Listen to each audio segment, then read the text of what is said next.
Good morning, student. First of all, இன்னைக்கு illustration 4 பார்க்க போறோம். Already finished illustration 3. Okay. Now ledger account preparation போயிட்டு இருக்கு. Already you know very well journal. Okay.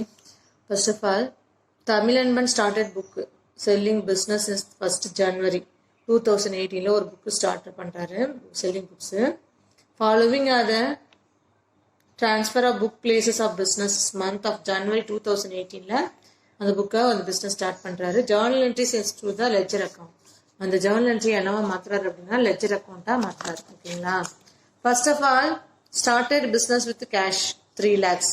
Started business with cash அப்படின்னா நம்ம ஒரு பிஸ்னஸை முதல்ல ஸ்டார்ட் பண்ணுறதுக்கு போடுற cash. So you treated in capital. Opening bank account is deposited. ஒரு பேங்க் அக்கௌண்ட் ஓப்பன் பண்ணுறோம், அதுக்காக அமௌண்ட் வந்து ஒரு 2 lakhs டெபாசிட் பண்ணுறோம். சரிங்களா? Next goods bought from Tamil Nadu text book corporation. கேஷா ஒரு கூட்ஸை வாங்குறோம் தமிழ்நாடு டெக்ஸ்ட் கார்பரேஷன் கிட்ட இருந்து கேஷ் கொடுத்து வாங்குறோம் 10,000க்கு. சோல்டு கூட்ஸ் ட்ரேடர்கிட்ட ஒரு கேஷ் கொடுத்து ஒரு 5,000க்கான அமௌண்ட்டுக்கு சேல்ஸ் பண்றோம். Purchase goods from Exanco 15,000 Exanco purchase பண்றோம். Payment made through the banking மூலியமா நம்ம என்ன பண்ணிடுறோங்க, பேமெண்ட் பண்ணிடுறோம். Sold goods Y&Co 30,000. Payment received through the NEF மூலியமா நம்ம என்ன பண்ணிக்கிறோம், அந்த பேமெண்ட்டை ரிசீவ் பண்ணிக்கிறோம். ஸோ இதுக்கு தான் நம்ம இப்போ ஃபர்ஸ்ட் ஜேர்னல் என்ட்ரி பாஸ் பண்ண போறோம். ஃபர்ஸ்ட் ஒரு சொல்யூஷன் வந்துட்டோம். ஃபர்ஸ்ட் ஒரு ஜேர்னல் என்ட்ரி பாஸ் பண்றப்ப first of all you write the topic in the books of Tamilanban journal entries அப்படின்னு சொல்லி ஸ்டார்ட் பண்ணிக்கிறோம். Then you started in date column, particular column, LF, debit rupees and credit side. This is one of the single side note. Okay, already you know very well. So again one more explain.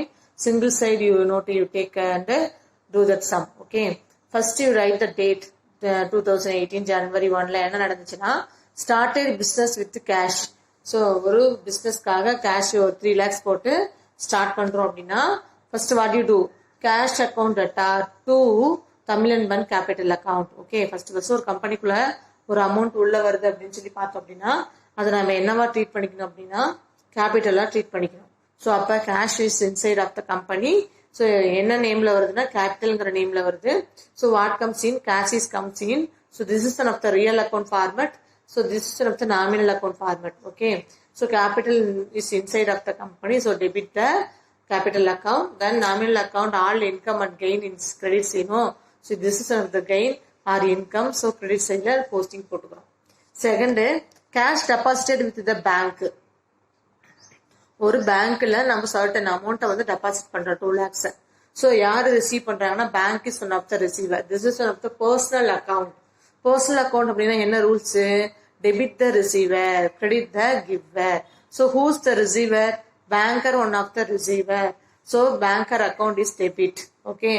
So this is cash one of the real account. So real account na enna formula? What comes in, what goes out. So cash is goes outside of the bank. So cash is goes outside of the bank. So you only credit. Cash goes out of the credit பண்ணிக்கணும். So bank one of the personal account, cash one of the real account. Personal account already golden rules தெரியும் உனக்கு. So அது பிரகாரம் personal account na debit the receiver, bank one of the receiver. So you debit the value of 2 lakhs. So real account na what goes out, credit what goes out, cash is goes out. So அந்த rules பிரகாரம் credit பண்ணிக்கிறோம். சரிங்களா? Goods purchase for cash. So ஒரு கூட்ஸை நம்ம purchase பண்றோம் cash அப்படின்னு சொல்லி பார்த்தோம் அப்படின்னா அப்ப நம்ம ஒரு எக்ஸ்பென்சஸ் நடந்திருக்கு. சரிங்களா? ஸோ எக்ஸ்பென்சஸ் நடக்கிறப்ப கேஷ் கொடுத்தா நான் பண்ணுவோம், cash is outside. So purchase account, goods is one of the common name. So common name treat பண்றப்ப what you do, so you treated in the பர்ச்சேஸ்ங்கிற வேர்டு. ஓகேவா? இதே சேல்ஸ் நடந்திருந்தா சேல்ஸுங்கிற வேர்டை ட்ரீட் பண்ணுவோம், பர்ச்சேஸ் நடந்தா பர்ச்சேஸ்ங்கிற வேர்டை ட்ரீட் பண்ணுவோம். பிகாஸ் தட் கூட்ஸ் நேம் என்னன்னு தெரியாது. இதுவே ஒரு அப்ராச்மெண்டா இல்லாம பர்னிச்சர், மிஷினரி, பில்டிங் அப்படின்னு சொல்லி ஒரு பர்டிகுலர் கூட்ஸ் நேம் சொல்லியிருந்தாங்கன்னா furniture account attach to cash account you mention, building account attach to cash account. So அப்படி சொல்லலாம். பட் இது காமன் நேம் அப்படிங்கிறப்ப you treated in what is going on, அந்த இடத்துல என்ன நடந்துச்சு அப்படின்னா பர்ச்சேஸ்ங்கிற ஒரு ஆக்டிவிட்டிஸ் நடந்துச்சு. So purchase account attach to cash is outside so credit பண்ணிக்கோங்க. சரிங்களா? So this is one of the expenses. Personal one of purchase one of the nominal account. Nominal account rules என்ன?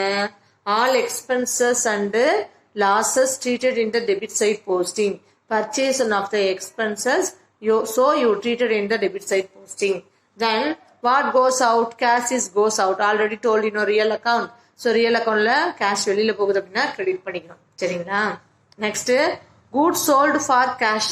So ஒரு கூட்ஸை வந்து நம்ம கேஷுக்கு sales பண்றோம் அப்படிங்கிறப்ப sales activities one of the income activities. So purchase one of the expenses, sales one of the income. So cash is inside of the company real account. What comes in debit பண்ணிக்கணும். Cash is comes in, so I debited the amount. Okay, what this is one of the income and gain. So nominal account பிரகாரம் gain and income credit பண்ணிக்கணும். சரிங்களா? So goods one of the common name. So goods one of the common name. So what you do? So you treated in the என்ன activities நடந்துச்சு? Sales activity. So you write a sales account. Okay. That same as above manner. ஒருவேளை furniture sales பண்ணிருக்கோம், machinery sales பண்ணிருக்கோம், building sales பண்ணிருக்கோம் அப்படின்னு சொல்லி பார்க்குறோம் அப்படின்னா நம்ம அப்ப என்ன பண்ணிக்கலாம்? furniture account credit, machinery account, any name, goods name இருந்துச்சுன்னா அந்த நேம் மென்ஷன் பண்ணிக்கலாம். இல்லைன்னா அங்க என்ன ஆக்டிவிட்டி நடந்துச்சோ அதை தான் நம்ம அந்த இடத்துல போஸ்டிங் பண்ணுவோம். ஓகேங்களா? Next goods purchased and payment made through the net banking. ஒரு கூட்ஸை பர்ச்சேஸ் பண்ணிருக்காங்க. கூட்ஸ்ங்கிறது one of the common name. So purchase account debtor. Then net பேங்கிங்னா பேங்கிங் மூலியமா செட்டில்மெண்ட் பண்ணுதுன்னா பேங்கை தான் நம்ம என்ன பண்ணிக்கணுங்க? கிரெடிட் பண்ணிக்கணும். Okay, did you understand for this concept? Then next goods sold and the payment in received NEFT NEFT மூலியமா, அதாவது பேங்க் டிரான்சாக்ஷன் மூலியமா ரிசீவ் பண்ணிக்கிறோம். ஸோ அப்போ என்ன ஆகும் அப்படின்னா this is one of the goods one of the common name. So bank one of the receiver. So bank account debtor. Okay, so sales one of the income and gain. So nominal account credit பண்ணிக்கணும். ஓகேங்களா? So ஒரு கூட்ஸுங்கிற ஒரு common name வரப்ப நம்ம அந்த இடத்துல purchase activity நடந்திருந்தா purchase போட்டு டெபிட் பண்ணணும். சேல்ஸ் ஆக்டிவிட்டி நடந்திருந்தா சேல்ஸ் போட்டு கிரெடிட் பண்ணணும். அதே மாதிரி ஒரு பேங்க் டிரான்சாக்ஷன் நடக்குது அப்படின்னா not involving the cash. So அப்போ பேங்க்கு மூலியமா நம்ம செட்டில்மெண்ட் பண்றோம்னா பேங்க் கிரெடிட் பண்ணு, பேங்க் மூலியமா ரிசீவ் பண்றோம்னா பேங்க் டெபிட் பண்ணு. ஓகேங்களா? So this is one of the journal activities. Again one more I explain. Started the business with cash. This is one of the treated in the capital account. So capital account means cash is inside of the business. So cash account attached to Dhanapala Tamilmathi அப்படிங்கிறவங்க capital அக்கௌண்ட்டை நம்ம என்ன பண்ணிக்கலாம்? Credit பண்ணிக்கலாம். Then bank account is one of the debit balance. Because deposited in the bank அப்படிங்கிறப்ப பேங்க்ல amount உள்ள வருது. So bank one of the receiver. So bank account attach to cash account. Okay, then ஒரு கூட்ஸை purchase பண்றோம் கேஷ்க்கு. சரிங்களா? இதுவே ஒருவேளை இங்க கேஷ்க்கு பர்ச்சேஸ் பண்ணாம கிரெடிட் பர்ச்சேஸர்னா ஹரிஸ், ரமேஷ்னு ஏதோ ஒரு நேம் கொடுத்துருப்பாங்க. ஸோ கேஷுக்கு பதிலாக அந்த பர்சன்ஸோட நேமை மென்ஷன் பண்ணுவோம். சரிங்களா? ஸோ கேஷ் டீலிங்னா மட்டும்தான் நேம் நோ நீடு. கேஷ் டீலிங்னா கேஷ் டீலிங்கை நம்ம மென்ஷன் பண்ணிப்போம். இதுவே ஒரு கிரெடிட் டீலிங்ஸ்னா மட்டும்தான் அந்த பர்சன்ஸோட நேமை நம்ம மென்ஷன் பண்ணிப்போம். சரிங்களா? ஸோ அப்போ பர்ச்சேஸ் இங்க one of the common goods. So purchase account attach to cash டீலிங்கிறப்ப cash account is credit. Purchase one of the nominal account. So you treated in the debit. So cash is one of the real account. What goes out? Cash is goes out. So credit side. Then goods sold for cash அப்படிங்கிறப்ப cash ஒரு கூட்ஸை sales பண்ணிருக்குங்கிறப்ப in receiving money. So receiving money na what you do ma? Cash account that are receiving to sales common name அப்படிங்கிறப்ப சேல்ஸ்ங்கிற activities நடந்திருக்கு அப்படிங்கிறப்ப sales அக்கௌண்ட்டை நம்ம nominal அக்கௌண்ட்டை கிரெடிட் பண்ணிக்கிறோம். சரிங்களா? தென் goods purchased payment made bank transaction. Already told bank transaction na bank மூலியமா நீ சென்ட் பண்ற அப்படின்னா purchase account attach to bank account. Okay, next ஒரு பேங்க் மூலியமா ஒரு அமௌண்ட்டை ரிசீவ் பண்றேன் சேல்ஸ்ங்கிற ஒரு ஆக்டிவிட்டியை நடந்துச்சு அப்படிங்கிறப்ப bank account attach to sales account. Okay, இப்போ என்ன ஆகும் அப்படின்னா நமக்கு இந்த இடத்துல கிரெடிட் சேல்ஸ் இருந்துச்சுன்னா நம்ம கிரெடிட் சேல்ஸ்க்கு நேம் மென்ஷன் பண்ணுவோம். கேஷ் சேல்ஸும் பேங்க் சேல்ஸும் நடந்திருக்கு, கேஷ் பர்ச்சேஸும் பேங்க் பர்ச்சேஸும் நடந்திருக்கு அப்படின்னு சொல்றப்ப நோ நீட் அந்த persons name, only mention the cash டீலிங்னா cash, bank dealing means bank. Okay, so this is one of the journal activities.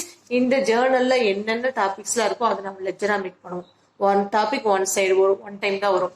Minimum டைம்ல ஜேர்னல்ல வந்தாலும் ஒரு டாபிக் எடுத்தோம்னா ஒரே ஒரு டைம் தான் ஜேர்னல் லெக்சர்ல யூஸ் பண்ணுவோம். So cash one of the topic, அடுத்தது தமிழ் அன்பன் அப்படிங்கிறது second topic, bank one of the third topic, then purchase one of the fourth topic, then cash again one more வந்துச்சுன்னா no need. Okay, sales one of the fifth topic, then purchase already வந்துருச்சு, so no need. Bank also already வந்துருச்சு. So 5 topics only must. Okay, did you understand for this concept, ma?